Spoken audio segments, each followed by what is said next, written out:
This is Jessica. And this is Kelly. And this is the Chasing Brighter podcast.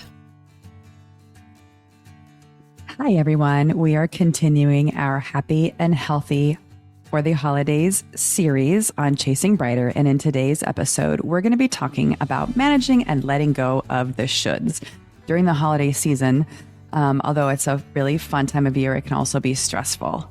We find ourselves with increasing items on our to-do lists and starting to feel like we should be doing all sorts of things. Maybe it's because others are doing it. Maybe it's because it's a family tradition. All in all, we can only do what we can do. And we wanted to talk to you today about our own views of managing these shoulds. Jess, how are you doing today? I am good. I am in denial that I am not sick. Gabby and Giovanni were out last week, and Dominic is, he's like me. We have really strong immune system. So like we're sick for like 24 hours. So I just am wheezing a little bit this morning. I'm going to continue to deny. How are you doing? So when you say that you're in denial about what was the illness they all had? Like a sinus infection kind of thing? I'm telling you, everybody out there with large families, you just watch it go through. Well, Gio just didn't seem right last Tuesday. He just seemed pale and not right to me. I think it was Tuesday. No fever or anything. He just kind of seemed out of it. When their eyes are like glassy. So I kept him home for a day and he just, whatever. And then Gabby came home Wednesday with a fever. So she had a fever and said she had a headache and ached all over. She was out Thursday, Friday. Then Gio woke up Saturday puking everywhere and having diarrhea. Yikes. So that was nice. And then Dominic, you could just tell is kind of like nasally. And he said his throat hurt. So I've been making him, our herbal cold care tea that we like. And then for me, I really do feel fine, but like I said, I'm wheezing. So I know there is congestion in my chest. So that will need to loosen up today, hopefully. But I did go to, have you gone to an aromatherapy yoga class before? No, I don't really do as much yoga as I should, but I haven't done that. My body is falling apart right now. So I've never really had aches and pains or back issues or hip issues or anything like that. And just recently I found out it was kind of my IT band was bothering me. And I bought a deep tissue massager over Prime Day and had never used it. And I used it last week and that was amazing. I feel so much better. But then I was like, okay, I need to really be serious to do some yoga. I really need to be stretching as I age. I was looking up some classes and I love the studio I go to is Pilates and yoga, which is really rare to find that they do both, like the reformer Pilates and some yoga. And so I was looking up a yin class and they have like a candlelight aromatherapy yin, which, when it turns 4:00 here and it's pitch black and feels like midnight, but I need that accountability. Yes. Because if I don't go, I will be charged. So you tried that yesterday? So I went. Yeah. Okay, cool. And it was so cool. Okay. Something I didn't know. You tell me if you know this. So it was yin, for those of you who don't know a yin yoga, you're holding the stretch. It's 3 or 6 minutes. It's not a vinyasa. You're not moving a lot. You're holding a stretch, which for me, it's so sad, was really hard. Like even child's pose for 6 minutes. I keep so much tension in my shoulder, it was hard. And anyway, so you're sitting in lotus pose. And she said, if you would like orange essential oils, put your palm up. And, our eyes were closed. I was like, okay.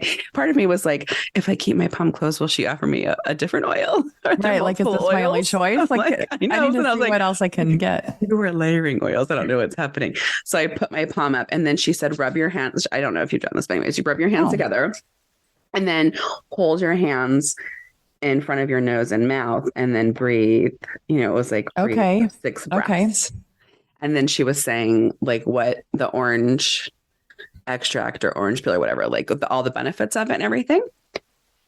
Anyways, and then we just hold a lot of poses. Then we had, bowls, I just kind of followed everybody else. Everyone had bolsters, blankets, and the blocks.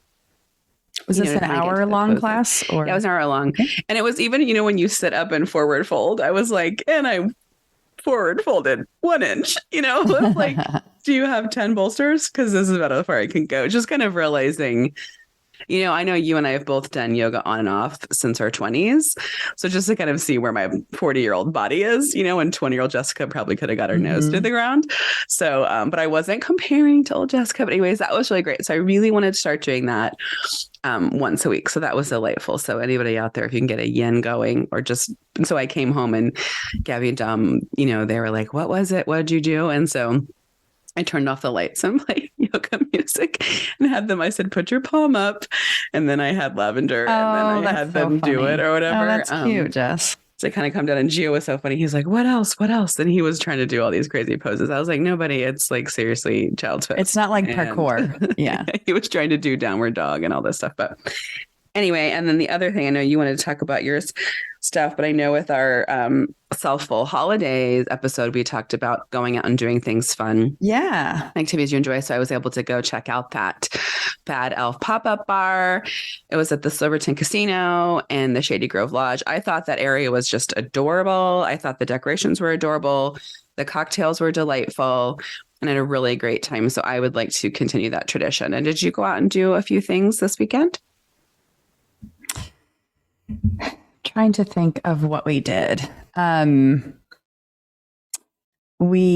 took the kids to the card show, which we talked about a little bit previously. So for any of you who have kids or spouses or anybody else who collects sport cards or collector cards of any shape or form, that is like, I think even with the pandemic, it's a big deal, right?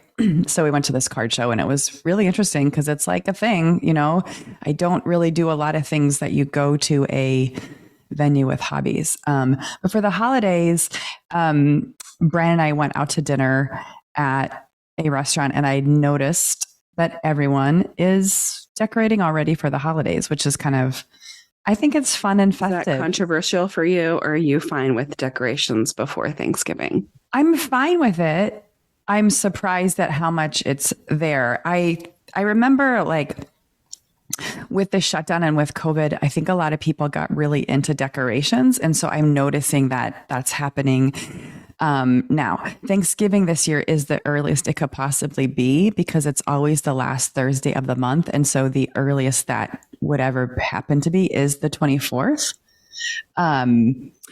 I probably don't describe that well because I tried to explain it to my husband and children and they didn't understand what I was saying. But I think it will extend the holiday period in terms of like decorations and being festive. So that's really cool. And so I was just surprised that everybody has their Christmas trees out and a lot of the restaurants already have their decorations up. I'm sure they will continue to layer it on, but it just feels like a fun, cozy time. Yeah, I just love lights.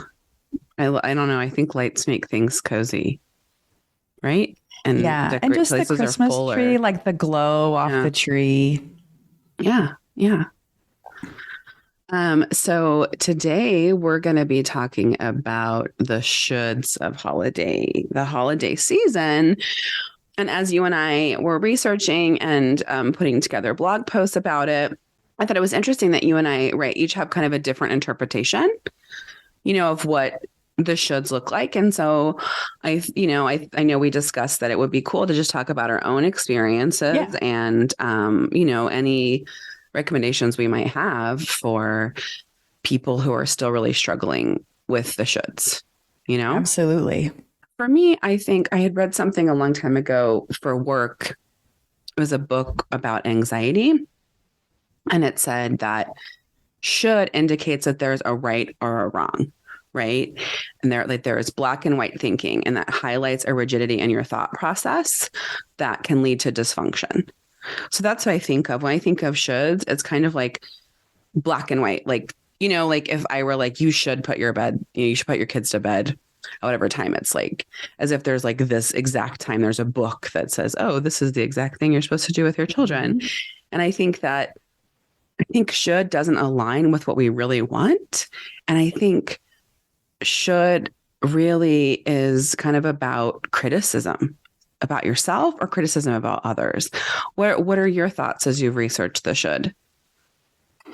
Yeah, I mean, I think it's about expectations that one puts on themselves in particular. When I think about this episode, it's for like me as myself and like what I'm thinking I should and shouldn't be doing for the holidays, mostly what I should be doing and just adding more and more on my list. So it's about, yeah, expectations and pressure that I put on myself. Do you feel external pressure? I'm going to go with no, not really. I mean, not anything that in some ways, I guess the should is it's like something that you're not doing that you need to be in that way. And I'm definitely wired that I jump to like all the things that I should be doing naturally. I think this is where, it's just unnecessary pressure on yourself, what's already a stressful time. Yeah. I think for me, it comes out, I think more externally with the people pleasing.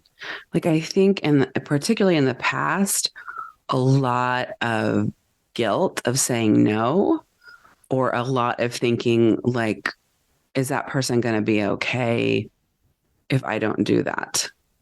I don't know why I feel like I loved when Sophia Lyon talked about fawning. Mm-hmm. That resonates with me, right? Like you're avoiding conflict and trying to make everybody else happy.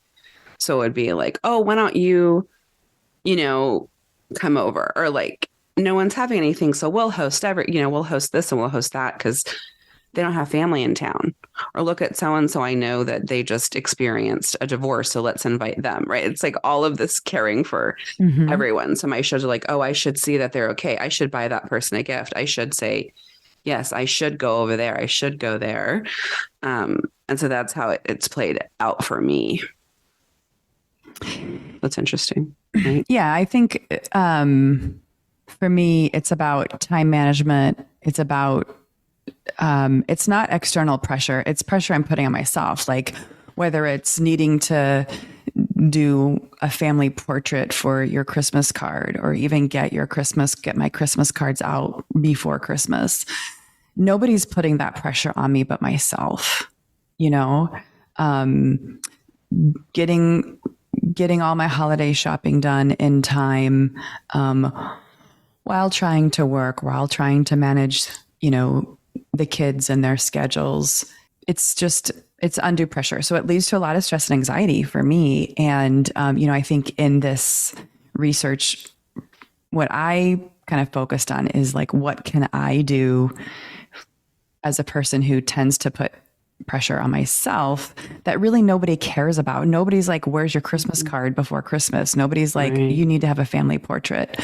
Those are all just these internal expectations I put on myself. And I think it's playing around with that. Like we didn't do a card one year. I was like, that was really hard for me to not do a family portrait and to not do a card. And I was like, I am pushing against expectations and I'm going to do whatever I want to do. And I'm not going to do a card. And it was fine. But like, I really ultimately, that was like traumatic for me. And I look back on that one year we didn't do a picture or do a card and it pisses me off. And so I'm not going to do that again. But this year we're not doing not paying for a posed portrait, but we have a nice picture of us. I'm going to do that thing. I know Jen did that one year where you have the caricature. You send it to Etsy. Oh, yeah. I love that. So I'm going to do, there's a picture of all 5 of us and I'm just going to do the caricature. But I think too, when your kids get older, you don't necessarily have to have those photos every year. But, when they're little and they're changing, it's like I do want a photo. But anyway, it's kind of playing with that, right? And I think bucking against like, I don't care that other people do this. I just like that idea of like self-criticism. And when we think of should, it's like not something we want to do. Like it goes against our instincts. When we think of a should, usually it's not something we want to do. That's interesting. Yeah. Yeah. I struggle with the family portrait thing because I do think it's a picture of the family like looking their best, and I like that idea. I end up running out of time and getting that done. And we just put together a hodgepodge of pictures, right? We just kind of put a photo collage of the year. The reason I like that too, though, is it's like a way to connect with family and friends and share what you did throughout the year, especially when you have family who they don't live by you. They don't get to see all those activities and just seeing the kids and how they change through the year. So yeah. I think, maybe this goes back to, as we jump to like how we cope with these things, is really exploring what is that like for me, like, what is it that I'm putting pressure on myself to do? And, why am I doing these things? Why? I remember one year I made us go to one of my husband Brian's friends to take a family portrait. And Brian did not want to do this at all. And I made the kids, it was just like 4:00 one afternoon. I was like, we got to do this because we got to do that for the Christmas card. And he was like really not in favor of that. Like you could just tell it was like he was, doing it because I wanted to, but didn't understand it and kept asking me why. And I was just like, because we got to get a picture for the card, right? And he was like, why? And he always asks a lot of whys, and I'm not ever always able to answer them. But what it was I was like, at that time we had been working out a lot and I had lost some weight and he had toned up and we really were looking like the best that we had. And I wanted to have a picture to capture that moment and like to celebrate like the hard work we had been doing. And he was like, I wish I would have known that was why. Like it's where something seems as an inconvenient until you realize like the meaning behind something. And it really changed his perspective. And I think then he felt like he was kind of like an asshole for being. Well, I could also see, knowing Brian, like I definitely think, correct me if I'm wrong, but like, I think Brian has always been very good at like not people pleasing and following his joy. Yes. So I could see him bucking against like, if we're taking this freaking card because you were trying to make us look like this picture perfect family and try to make a Hallmark card so everyone thinks our family is amazing. I'm not down with that idea. But if it's like, oh, this reason, okay. Which is so funny that you're saying that because I think Dominic's so much like that. So Dominic's probably a lot like Brian because, Dominic has to know why. And Dominic gives very little F's about what other people think. So that must be that that type of brain, Yeah. Interesting. Yes. Yeah, I think I personally think for sure at least the first 10 years of me being a mother, none of it was about anything I enjoyed. It was all about the show. It's like I have to make these cookies and I have to create all these memories and I have to make gifts for everybody. And I was not joyful and I was not enjoying it. And I was very stressed out and then probably resentful.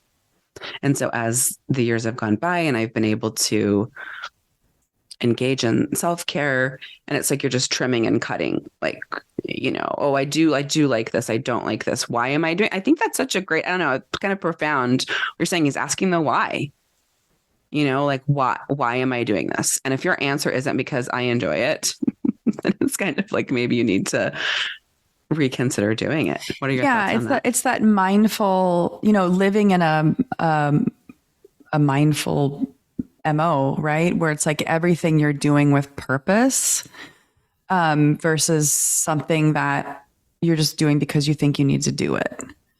And I think that's a great way to definitely, especially during the holidays where again, there's an infinite amount of things that you can do. I mean, I would love to bake cookies.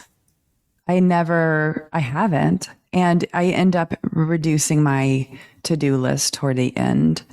And I think that's just something every year I have to do is like being mindful, right? Of like, I can't do everything. What are the things I need to cut off my list? But also like, what things do I want to add? Like, so I'm not baking cookies. Who cares? But what can I do? Like really baking cookies is something for some people, spending time with family. Like mom loves to have the kids decorate the cookies with her, right? So like, that's really important. And it's a lot of ways maybe about those like human connection and those moments that you're spending time with people that might fill one's cup So it's not about the cooking itself. It can just be, now you can buy all the pre-made kits. That's true. Yeah. The ugly sweater decorating kit or the gingerbread house. I would say I like to do a gingerbread house of some sort. I don't really care how it comes through our door, right? Even if it's just frosting graham crackers and making it, like you were saying, just like the little memory of too. I love the gingerbread type. houses. Yeah. Yeah. But I've really, and it's probably because I do have mom here and she makes the sugar cookies. That's probably why there are a lot of recipes I like to make, but even Justin's kind of gotten into making some things. So yeah, it's probably because I can't have gluten. So it's like, I'll just make things and then can't eat it. So what's the point anymore for me? I think that, that got me thinking maybe I shouldn't.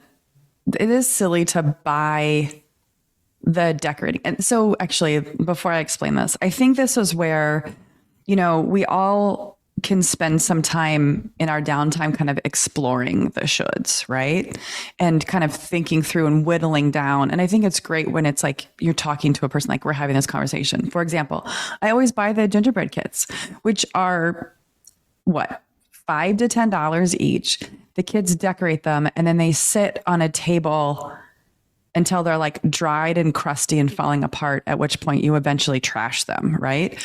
Where it's like, why would I spend that? Why don't I just buy a box of graham crackers and frosting and just let them go to town? Because the kit is really a waste. In some ways, it's a waste of money because they're not at an age where they want some like glorious creation. They just want to be able to like get their hands dirty and build something and work our way through our Halloween candy as decorations, right? Yeah. Like digging out all the dots.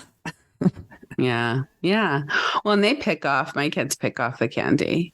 There is some eating. Dominic likes it. Oh, yeah. Every year he tries it. He's like, can I have it? And sometimes if we get a good kit, he will actually eat. He actually will eat it.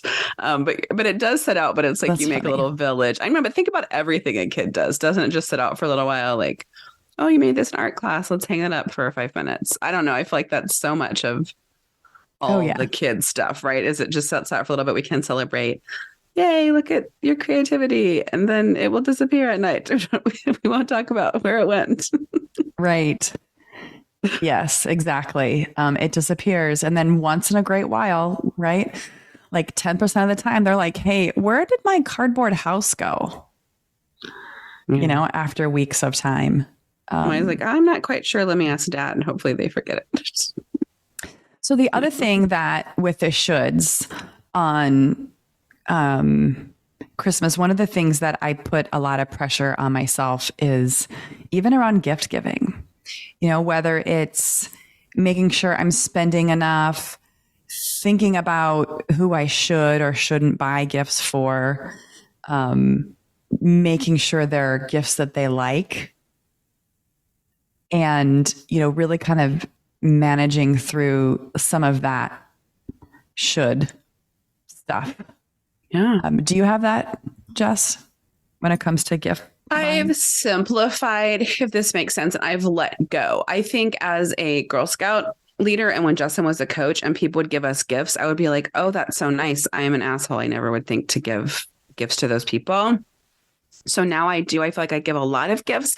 I just really simplify it. I think before it was so stressful, but now I think I've said that. Like, I just find, I have a friend that has a cookie business. Last year I had her make cookies. This year I found these like beautiful Christmas cookies at Target that are like $1.50 and then a $5 Starbucks gift card.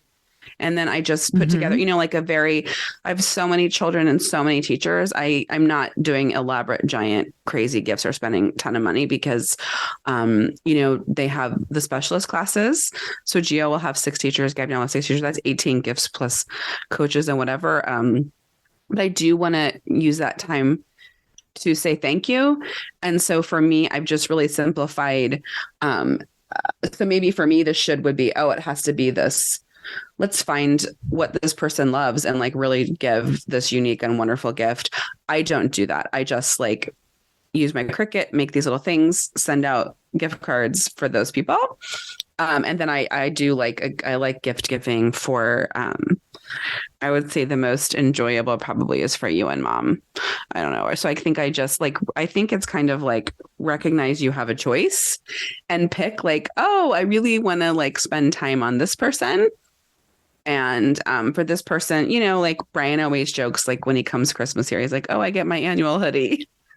So it's like, oh, I've got to get Brian a hoodie. This is Brian's new 2023 hoodie. So it's not like I'm like, oh, but I think it's kind of like funny, but so I just like get him that. So it's like, there are things just kind of get people like, oh, every year I get dad a new pair of walking shoes or something. And then kind of choosing, oh, these are the people I really enjoy. Like I love their face and they're appreciative and I love to treat them, and kind of like choosing those people. And then, yeah. So like for me, it's like five people that I like really invest in the gift giving. And then the rest I'm just like, yeah, here's a standard gift I'm giving this year. And I don't care if people do that to me.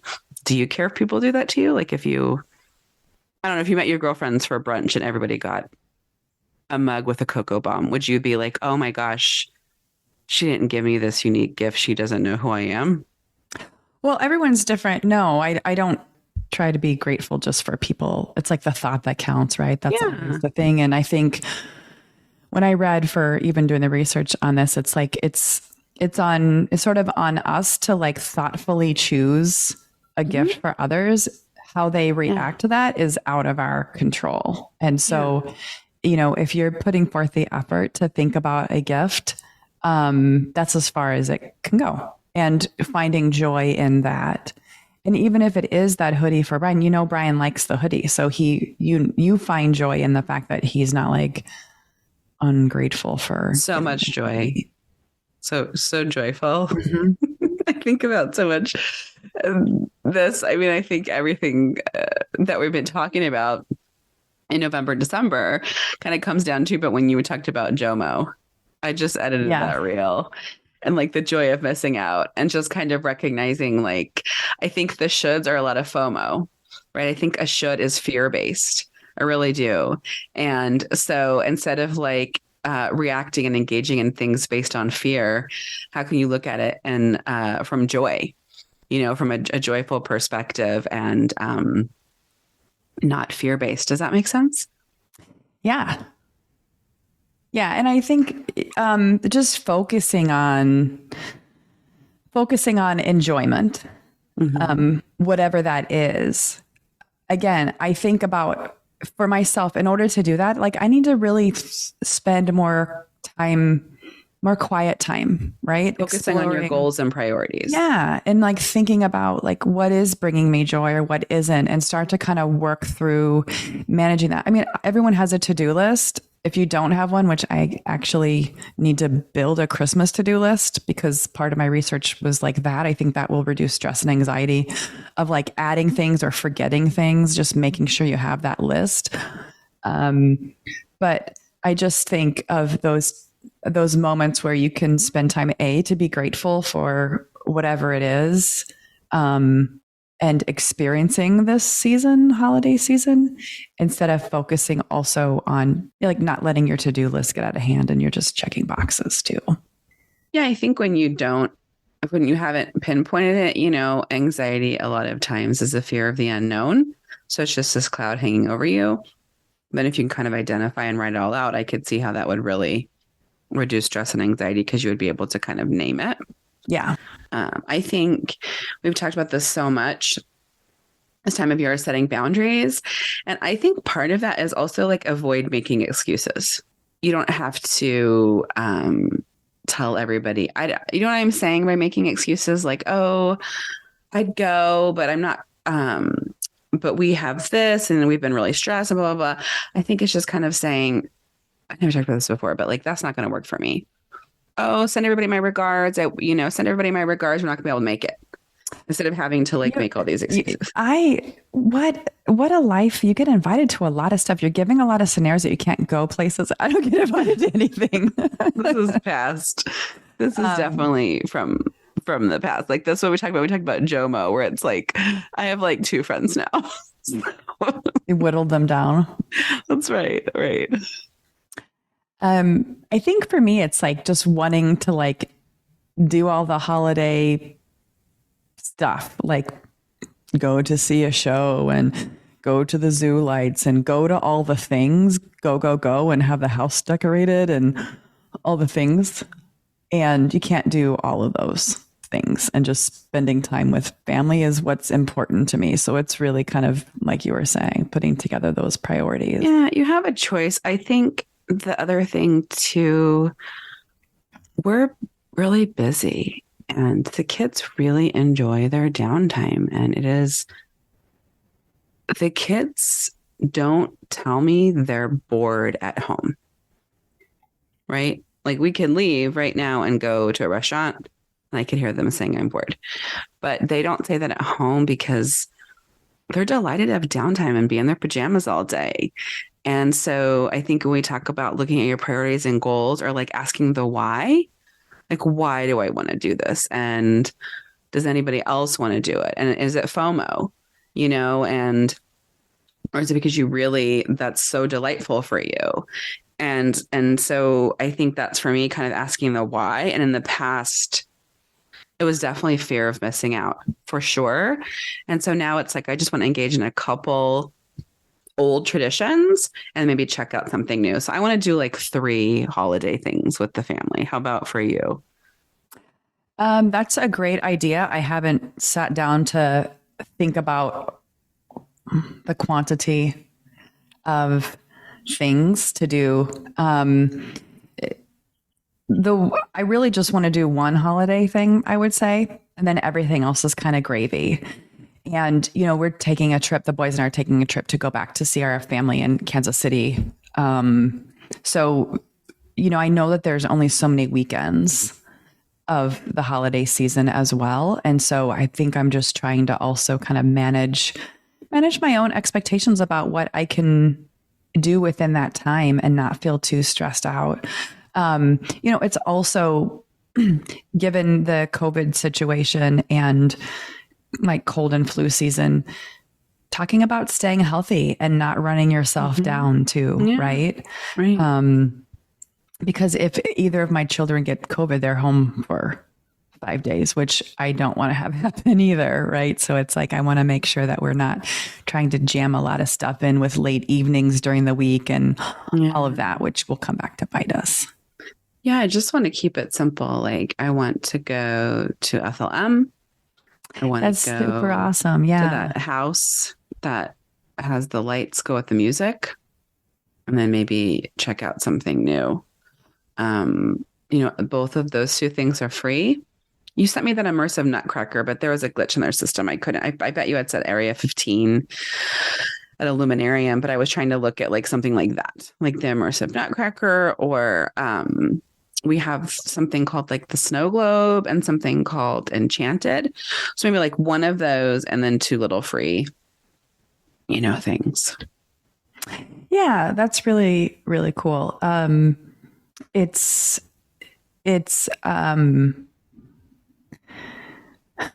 I have to think through like what those could be. I think the challenge is that a lot of the free stuff is really crowded and I don't want to deal with crowds. So I've got to figure out maybe some other things. Yeah, we did buy tickets to that immersive Nutcracker. I thought sounded really cool, like a fun holiday activity. It was really inexpensive. It was like $24 here. Yeah, exactly. But I think just driving around at some Christmas lights is another great thing we can do. So I want to put that on our to-do list this year. Is there like Mansion Row in Chicago, or like, I don't know, I'm assuming like big stately houses, or because you're in an older city, that like, do people have like a lights competition or Christmas tree? Well, again, there are some things, but like I don't want to deal with a lot of traffic. Like if you did all the research on that, you would find you're going somewhere that everybody else is. And I just don't want to be that. I don't want to deal with other people. I don't want to be sitting. You're so funny about that, because I know you said that before when I'm like, oh, these are my tips for travel. And you're like, I don't want to do what anyone else is doing. Well, here's what's happened. Like I would love to do the zoo lights, which is the Lincoln Park Zoo. It's free. But there was a year that we drove around for an hour looking for a parking, Jess. Like the parking lots were full, cars were backed up. Right. Everywhere. So what time does it start? 4:00. So get there at 3, leave at 5. We got there at 4 and it was already that way. That's what I'm saying. Now, get there an hour early or take an Uber. But that's a whole day of, that's a whole evening of Park stuff. somewhere adjacent. What is it that's really worth the effort? That's how the glittering lights is. Everyone loves the glittering lights. It used to be at Sunset Park. You guys didn't want us at Sunset Park. Yeah. I don't think you've done it with us since it's been at the racetrack. And it's the glittering lights. And it's just a mile long of car where you sit in your car. But what we do, if that makes sense, we know that. And Justin got a free, like we were going to get these special cookies, I think crumble cookies or something, because it was for his work. And he was like, I want to go get my free cookies for my job. And I knew Dad wouldn't be able to handle it, right? Dad would jump out of the car. He would be so angry. Yes. Dad can't wait. So if we prepare ourselves and say, okay, we're going to drive up there. We know we're going to wait an hour and then get through it. It's like I made the kids all hot cocoa. I made popcorn for the car ride, and we picked out a Christmas movie to watch in the car. And so then it was like that was part of the experience, right? And then knowing I only feel stressed. I don't mind waiting if I know I'm going to wait. Yeah. And I feel stressed if other people in the car were like, this is bullshit. This is ridiculous. Then that would cause me so much stress. Yes. So if everyone that knows is like, oh, we're going to bring blankets. Like for some reason we haven't. Oh, we didn't take Justin's truck because Mom came with us one year. But I really want a lot of people do a truck and then they fill the back car with blankets and then they go through the glittering lights in the back of their car. And they do sell hot cocoa and stuff. But like, so to me, if you prepare and make that part of the experience by having, fun little snacks and hot cocoa and maybe a movie in the car, then that would absolutely, that makes sense. And I wouldn't think of that as wasted time. Well, I would think of it as part of the experience. I guess to your point, you like, what do I really want to go to Zoo Lights or not? Right. Maybe I'm just looking for an excuse not to go. It's in FOMO. Yes. So I'd like to find, and that one's just kind of a cool place because it like everything's lit up. But there are plenty of places. There's a lot of choices. So maybe it's finding something. It doesn't have to be the same thing every year either, right? Yeah. In terms of figuring out, what activities to explore with your family. And I like for you, that's probably so much fun walking. So a lot of people, I shared before we lived on Christmas Street and people would park and walk around the neighborhood. And so I still kind of do that. It's not, we're just a normal neighborhood now, but I'll just, my youngest, he'll want to get on a scooter or just in the evenings, just go walk around and look at everybody's lights. He could look at everyone's lights all the time. His piano teacher actually lives around the corner and she does Snoopy theme. So it's like, let's go see the Snoopy house. And these other people do like Candyland theme. It's like, let's go see the Candyland house and then come back home. And I mean, that's just walking around our neighborhood. Yeah. That's fun. A great point. Yeah. That you can do that. We lived growing up in the middle of nowhere. Yes. And it would be like a half mile to get to the end of our driveway. So we did not have that opportunity to just be able to walk around our neighborhood, right? There wasn't sidewalks. We were in the rural area. Yeah. I think just doing that is fun. And again, you could make it whatever. I'm really more keeping it simple. I don't want to do all the things you have to pay tickets for, but I do want to do things that it's special because we make it special. Does that make sense? Yes. Yeah, I think that in some ways, maybe there are people who just aren't your speed. So if they say something, like sometimes I've been even like somebody be like, oh, this such and such was so fun. And I'll be like, are you okay with like long lines and crowds? And they're like, well, yeah. And I was like, yeah, it's not me. Right. So it's like kind of understanding like what their tolerance is, or knowing like what you're getting yourself into, before it happens. And I mean, there's a lot of stuff that I think I keep saying, like things are opening up now, right? There's a lot of stuff this year that there wasn't last year. And even little things like high school Christmas plays, right? Or like little simple activities where, you can check a box to kind of like do something you want to do, but it's a twist on, or a different take, like the immersive Nutcracker. I would love to go see the Nutcracker, but I don't think anybody else in my family would want to go do that because I've never seen it.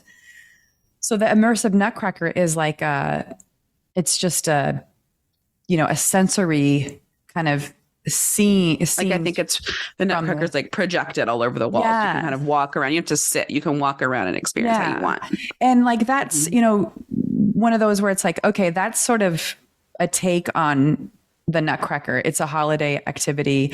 Also, it's like maybe 45 minutes to walk through that, I'm guessing. It's like 1 hour timed entries. Yeah. So that's a perfect thing too, right? It's not like hours and hours of waiting in lines to do something. Yeah. And I'm always, my attention span's always under an hour.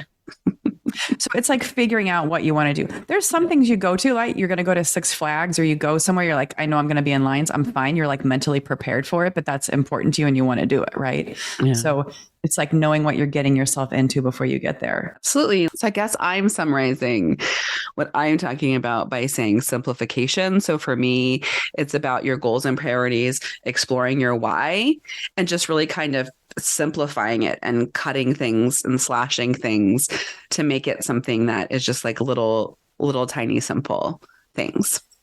Yeah, I think following on to that for me is really planning and making a list and prioritizing things, and then really focusing on sitting with myself to think about, making time to do the things that really matter, exploring what those things are and making sure I make time to do them, and, going easy on myself too, about not putting pressure on myself and really practicing that self-compassion, where I feel like I'm, doing what I want to do. Because I think, in summary, it's the holidays. It's supposed to be a time for relaxation and joy and spending time with the ones that you love. So, I think if you're not enjoying it, you're doing it wrong. And so we definitely don't want those shoulds to get in the way. We need to let go of them and, make this a holiday season that's a time to remember. Absolutely. Like, a should comes from criticism. So how can you be compassionate with yourself and compassionate with others? And also, I'm hoping that those pretzel rods are on your list, because I know you talked about them before and we're sad you didn't do them last year. So when you're sitting in this list making, get those on there. I think you'd enjoy those pretzel rods. Just saying. That sounds so good. I want to go eat a crunchy pretzel rod right now. If I still have them, they're probably stale. Yeah, but I feel like if you dip those in the white chocolate and chocolate bark, I'm not sure the boys will care. I think I could turn that into a teacher gift too. Right? Bam. Hey, teachers. 2021 pretzel rod. Spoiler alert. Right? Stale pretzel chocolate covered. No big deal. Thanks for listening and joining us today. And don't forget to follow us on social media at Chasing Brighter or on our blog, chasingbrighter.com.